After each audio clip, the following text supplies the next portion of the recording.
Hello, book club. Welcome back. We're in chapter 16 of the Little Paris Bookshop.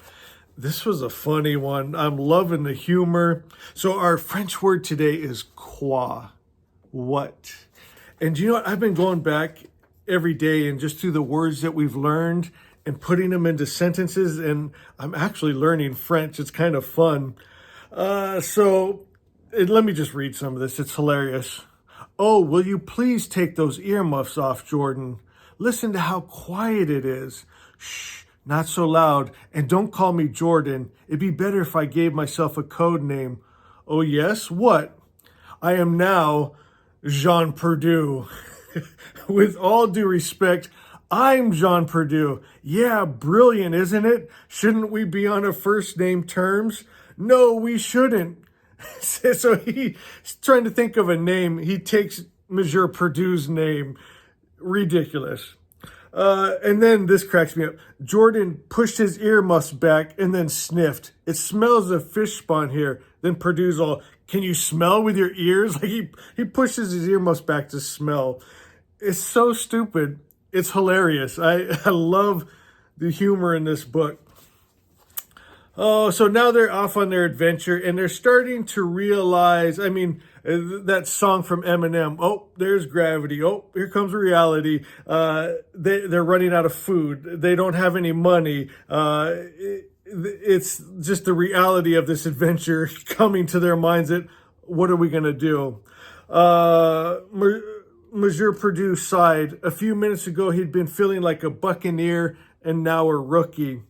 So Max, he's down and he's digging through stuff and he finds a flag, a pennant that they wanted to put up to kind of show their colors on their pirate ship.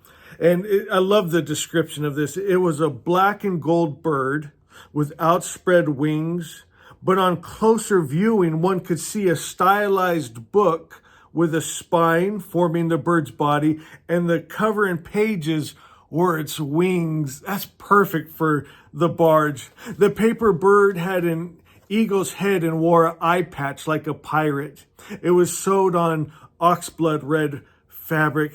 So is this our flag or what? And now Perdue, he's having a memory of Manon because she sewed that flag for the book barge, and he's having like chest pains. And now Max Jordan, I'm starting to question this guy's mentality, his mind. And he goes, what's up now? Asked Max Jordan in alarm. Are you having a heart attack? If you are, please don't tell me to look up in a book how to insert a catheter. Cracks me up just the way his brain works or doesn't work. He's like a mad genius, I think. This famous author, maybe like like a Van Gogh or something, just kind of little insane, but very creative, maybe. And now Perdue's thinking back because he saw the pennant. He's thinking about Manon, and he's thinking back when he said, why are you marrying this wine man? His name is Luke, and he's my best friend. I love Luke, and it will be wonderful to be married to him. He lets me be who I am and everything, no strings attached. Perdue says, well, you could marry me and that would be wonderful too. And then we kind of start to get into Manon's head a little bit. And then there's always that question, is that right? Is that wrong? She says, I was always a part of Luke's life plan before you even knew we'd be on the same train. And you don't want him to suffer a change of plan. And of course, Monsieur Perdue's heart, he's all, no, I don't want him to suffer, but he doesn't want to suffer either. And she just says, I want him, I want you, I want the North, I want the South. Oh, Jean, I know it's selfish, but I want it all, right? And it makes you wonder, is it wrong to want it all? Don't we all kind of want to have it all?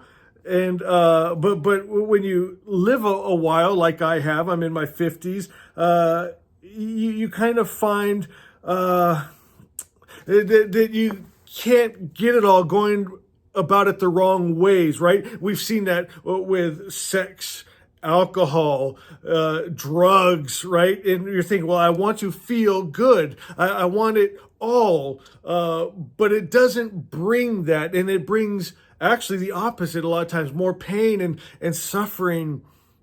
but instinctively we want to feel good. And maybe that's part of this life journey, is finding out what makes us feel good. And it's funny to watch the younger people, because I went through it too. Right? You hear them talking now, well, these ideas of monogamy and things, it's just the patriarch, and they planted these things in religion. But when you live it yourself, because as a young man, I was trying to live free too, but you know what? It didn't work. It's like, started getting sexual diseases. It makes you start to think, well, is even the universe itself against it? Seemed like every girl I slept with had some different STD, and I'm getting it, and then there's the fighting and the feeling of betrayal and jealousy, and so you kind of figure it out for yourself. It is maybe some of those things you can't just read in a book and learn. You have to experience it for yourself to make up your own mind, but man, we see it so clear. I think of some of my favorite like rock stars over the last few years that, I think of like Linkin Park and Soundgarden, and these guys that kill themselves. Seems like they have it all: the fame, the money, the women, the houses, the cars, and they commit suicide because they're not finding that good. And how depressing would that be? You have everything you thought would make you happy, and it doesn't. So that's when you have to go inside and find those things that make you happy. Sometimes it's simple things, like giving a kind word and a smile to someone that needs it. Maybe starting to get involved with an organization that helps feed hungry people or puts blankets on the cold, and you start to feel that good and that's that little something you were just looking for. My friends, and sometimes, well, almost all the times, it's not selfish, but it ends up being selfish. It's the most selfish thing you can do, to do good to others and to love others, because it makes you feel good, that thing that you were looking for, Does any other book club go this deep? I don't know. I just lost myself there, and then I realized, oh my God, I'm making a video. Oh, so where are we here? So they're headed down the river. I totally lost my train of thought. And then at the very end of it, Max says, "Uh-oh, the cops are coming." So they're being pursued by the cops in their boat. And then that takes us to chapter 17. All right, guys, did you enjoy that chapter? I love the humor. I love how I just got lost in thought there, and just these deep questions of life, It just makes me think back. And the older we get, the wiser we get. We want to share our wisdom with others, but we also want them to experience it for themselves, because there's still a lot we need to learn and questions we have. Guys, you know this already, but I love you.